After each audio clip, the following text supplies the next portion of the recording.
Everything still appears to be collapsing for everyone on the show.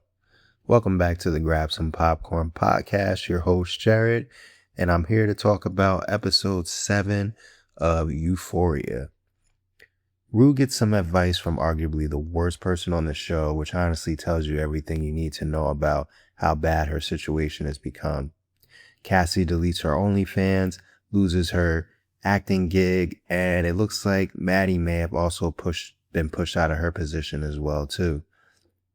This leads Cassie into yet another situation where she's basically being pawned off for fame and attention. Since she deleted her OnlyFans, she's forced to fall back on what she knows best in order to climb back to the top. Meanwhile, things aren't getting better for Nate. The people he owes money to are applying even more pressure for him to come up with the cash. In fact, they pay Cassie a pretty violent visit, which genuinely caught me off guard.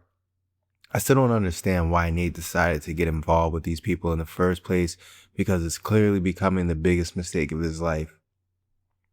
Lexi is still leading the race for worst person on this show. I honestly don't understand why she's so jealous of her sister, but at this point, that's basically been her entire character arc this season. Back with Rue, she's still playing dangerous games with these drug dealers. It's almost seemed like she flipped the script on Alamo and went directly to Laurie's people to form some kind of alliance, but how real that alliance is remains to be seen. Maddy goes to Alamo in an effort to help Cassie, and surprisingly it seems to work. Alamo clearly values Maddy for something, because otherwise there's no reason he would go this far to help her. Maddy eventually arrives at a tense handoff with the Armenians to get Cassie back, and Alamo lands absolutely an insane shot from what looked like 50 feet away to take out the Armenian leader. I'm not gonna lie though, even with Cassie being saved, I still feel bad because Nate got bitten by a snake earlier in this episode, and he's probably dead.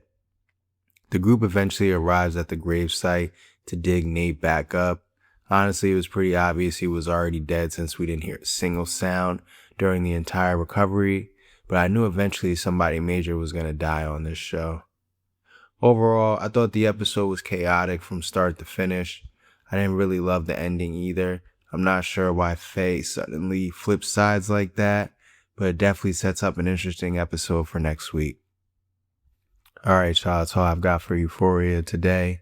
Let me know in the comments what you thought of this episode, what you thought of the review. Be sure to like and subscribe, and I'll see you on the next one.